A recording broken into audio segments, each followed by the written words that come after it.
नमस्कार दोस्तों, आज की जो वीडियो है इसके अंदर हम बात करने वाले हैं ईटीसी के बारे में। अब ईटीसी जो है हमारा इलेक्ट्रॉनिक थ्रॉटल कंट्रोल सिस्टम होता है। अब इस ये जो है आपकी गाड़ी के अंदर दोनों पेट्रोल इंजन के अंदर और डीजल इंजन के अंदर अलग अलग तरीक़ों से काम करता है। तो आज की वीडियो में हम सिर्फ पेट्रोल इंजन के बारे में बात करेंगे, क्योंकि यहाँ पे ईटीसी के अंदर या फिर थ्रॉटल कंट्रोल सिस्टम के अंदर बहुत चेंजेस आए और बहुत सारे कंपोनेंट्स का इस्तेमाल किया जाता है। तो इस वीडियो को आखिर तक ज़रूर देखिएगा ताकि आपको समझ में आए कि ईटीसी के अंदर क्या क्या कंपोनेंट है और किस तरीके से वो काम करता है। तो सबसे पहले अगर बात करी जाए हमारे किस चीज़ को हम कंट्रोल करते हैं पेट्रोल इंजन के अंदर और डीजल इंजन के अंदर, तो पेट्रोल इंजन के अंदर जो है हम बेसिकली हमारे एयर को कंट्रोल करते हैं या फिर एयर की कितनी क्वांटिटी हमारे इंजन के अंदर जानी चाहिए उसको हम कंट्रोल करते हैं और उसी को देखते हुए हमारी गाड़ी के अंदर पावर जनरेट होती है। लेकिन डीजल के अंदर जो है हम बेसिकली क्या करते हैं कि हमारे जितना फ्यूल क्वांटिटी है, डीजल की जो क्वांटिटी है उसको कंट्रोल करते हैं और फिर उसके हिसाब से हमारी व्हीकल के अंदर पावर जनरेट या टॉर्क जनरेट होती है।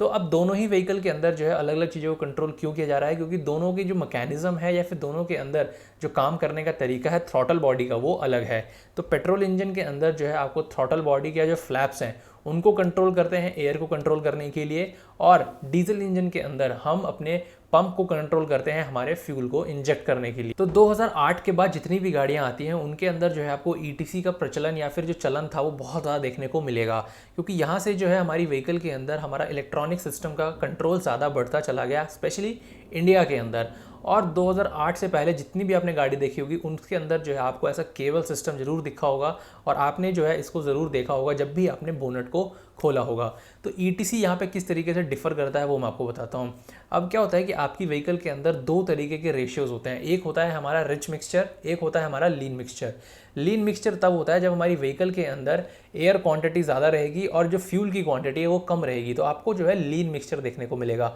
और ये आपको जब भी अपनी व्हीकल को क्रूज़ कर रहे होते हैं या जब आपकी व्हीकल बेसिकली पूरी तरीके से वार्म अप हो जाती है और कांस्टेंट स्पीड पे चल रही होती है, तब जो है आपकी व्हीकल लीन मिक्सचर पे चलती है। जब भी अपनी व्हीकल को फर्स्ट टाइम शुरू करते हैं या फिर आप अपने व्हीकल को पावर देने की कोशिश करते हैं या फिर उससे पावर लेने की कोशिश करते हैं, तो वहाँ पे जो है आपका रिच मिक्सचर बर्न होता है। रिच मिक्सचर में जो है आपकी फ्यूल की क्वांटिटी ज़्यादा रहेगी, एयर की क्वांटिटी कम रहेगी। तो ये जो है बेसिकली आपको पावर और टॉर्क प्रोवाइड करने के लिए, मतलब आपको इन्हांसमेंट चाहिए अपनी इंजन के अंदर से कि अपने जैसे ही पेडल दबाया और आपको पावर मिले या टॉर्क मिले, उस चीज़ के लिए हम रिच मिक्सचर का ज़्यादातर इस्तेमाल करते हैं। जीडीआई इंजन के अंदर मैं बात करूंगा आने वाले कुछ वीडियोस में कि किस तरीके से आपको तीसरा भी जो है एक अल्ट्रा लीन मिक्सचर होता है वो किस तरीके से काम करता है। तो यहाँ पे अगर मैं बात करूँ ईटीसी के बारे में, ईटीसी में जो है बेसिकली आपको अलग अलग कंपोनेंट देखने को मिलेंगे। तो हम चलते हैं पहले अपने कंप्यूटर की तरफ, वहाँ पे आपको अच्छे से समझ में आएगा। तो अभी जो आपने स्क्रीन पर डायग्राम देख रहे हैं, यहाँ पे जो है आपको ये केबल दिख रही होगी।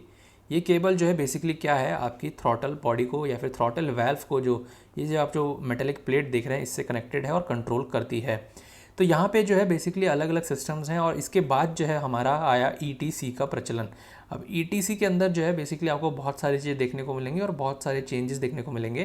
तो अगर बात करी जाए उसके बेसिक सिस्टम के बारे में, तो सबसे पहले आपको कंप्यूटर कंट्रोल सिस्टम बनाना है, तो वहाँ पे जो है सबसे पहले आपको क्या चाहिए, एक सेंसर चाहिए।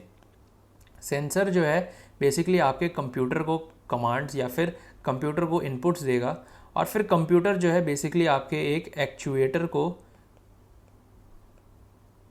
कंट्रोल करेगा, उसके हिसाब से जो है आपको डिज़ायरेबल आउटपुट देखने को मिलेगी। तो यहाँ पे जो है बेसिकली एक सेंसर का काम कर रहा है हमारा एक acceleration pedal.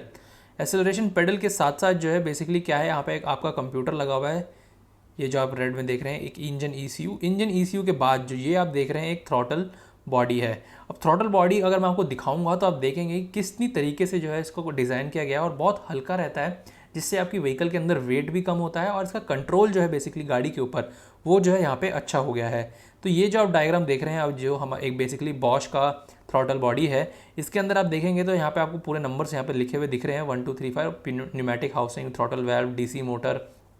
Plug module, gear unit housing, integrated throttle valve, angle sensor and cover module. तो ये बेसिकली एक आपको पूरा थ्रॉटल बॉडी होता है या फिर आप इसको जो है आपका मॉडर्न थ्रॉटल बॉडी कहा जाता है, जिसके अंदर मोटर की हेल्प से एंड गियरिंग सिस्टम की हेल्प से जो है हम अपने वाल्व को कंट्रोल करते हैं, कितना वाल्व खुलना है, कितने पोजीशन पे खुल रहा है, उसके हिसाब से हम फीडबैक भी लेते हैं और फिर एयर एंड फ्यूल मिक्सचर को कितना क्वांटिटी और किस तरीके से कंट्रोल करना है वो भी जो हम देखते हैं। अब यही सिस्टम जो है बेसिकली आपके जो हमारा जितना भी ऑटोमेटिक क्रूज कंट्रोल सिस्टम है, अडेप्टिव क्रूज कंट्रोल सिस्टम्स हैं, इन सब चीज़ों को वो अच्छा करने के लिए और आसानी से करने के लिए भी इस्तेमाल किया जाता है, क्योंकि यहाँ पे जो है आप इसको सेल्फ कंट्रोल भी कर सकते हैं सिर्फ और सिर्फ आपके ECU से अगर आप कमांड कर देते हैं। क्योंकि आपने देखा होगा कि जब भी आपकी व्हीकल के अंदर आप क्रूज़ कंट्रोल लगाते हैं, आपको एक्सेलरेशन पेडल दबाने की ज़रूरत नहीं पड़ती है, आपकी गाड़ी खुद चलती है। तो वहाँ पे जो है आप बेसिकली आपके वेल्व को जो है या फिर आपके थ्रॉटल प्लेट को जो है आप कंट्रोल कर रहे हैं कि इतना ही अमाउंट ऑफ जो आपका फ्यूल है या फिर एयर है उसको हम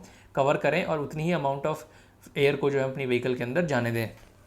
तो यहाँ पे क्या होता है कि जैसे ही आप एक्सेलरेशन पेडल को दबाते हैं तो सबसे पहले जो है फंक्शन प्रोसेस में जाता है। फंक्शन प्रोसेस होने के बाद वो देखता है कि कितना इसको दबाया गया है, क्योंकि यहाँ पे जो आप ये देख रहे हैं ब्लू कलर की जो प्लेट्स हैं जो फर्स्ट नंबर से यहाँ दिखाई हुई है, ये आपका जो है पेडल ट्रैवल सेंसर है और ये जो है आपका पीजो इलेक्ट्रिक टाइप रहता है। और फिर आगे जाके ये जो है हमारा फंक्शन प्रोसेस में जाता है। फंक्शन प्रोसेस होने के बाद आपका यहाँ पे मोटर को हम कंट्रोल करते हैं। मोटर के कंट्रोल से जो है मोटर फिर आगे क्या करता है, अपने पूरे सिस्टम से कंट्रोल करते हुए हमारा जो ये वाल्व प्लेट है इसको ओपन एंड क्लोज करता है, और कितना ओपन एंड कितना क्लोज करना है उसके हिसाब से जो है बेसिकली आपका जो इनपुट लिया जाता है वो आपके एक्सेलरेशन पेडल से लिया जाता है। फिर उसके बाद जो है यहाँ पे आपको ये दिख रहा होगा जिसको हमने यहाँ पे ये आपको जो ये पोर्शन दिख रहा है ये भी जो है आपका एक ट्रैवल सेंसर ही है। इसको जो है बेसिकली हम किस लिए इस्तेमाल करते हैं कि यहाँ पे कितना वाल्व आपका खुला हुआ है, क्या इसकी पोजीशन है, करंट पोजीशन है, उसके हिसाब से जो है आपके मॉनिटरिंग मॉड्यूल में या फिर फीडबैक जो है आपकी व्हीकल के अंदर या फिर ECU के अंदर जाता है। तो इस हिसाब से जो है आपका पूरे का पूरा सिस्टम जो है वो कंट्रोल होता रहता है। अब बात करी जाए इसके अंदर अडेप्टिव क्रूज कंट्रोल के बारे में, तो क्या होता है कि जब भी अपने व्हीकल के अंदर इस क्रूज कंट्रोल के बटन को दबाते हैं, तो जब भी आप बटन दबा रहे हैं तो यहाँ पे आपका ECU कमांड ले रहा है, सेंसर से इनपुट ले रहा है, और इनपुट लेने के बाद वो एक्चुएटर या फिर आपके जो मोटर है उसको कमांड दे रहा है कि हमें जो है 40 की स्पीड को मेंटेन करना है। तो 40 की स्पीड को मेंटेन करने के लिए जो है बेसिकली आपको इतना ही वाल्व को खोलना है। तो उस हिसाब से जो है बेसिकली यहाँ पे आपका वाल्व को कंट्रोल किया जाता है। तो आशा करता हूँ आपको जो है ये वीडियो अच्छी लगी होगी। और आपको ये वीडियो अच्छी लगी तो उसको लाइक ज़रूर करें, शेयर ज़रूर करें और सब्सक्राइब करें हमारे चैनल को, कि यहाँ पे जो है आपको ऐसे ही लेटेस्ट टेक्नोलॉजी और किस तरीके से आपकी व्हीकल के अंदर कौन सी चीज़ें कैसे काम करती हैं आपको पता चलती रहेंगी। इस वीडियो को यहाँ तक देखने के लिए आपका धन्यवाद और मिलते हैं आपसे एक नई वीडियो में अगले दिन।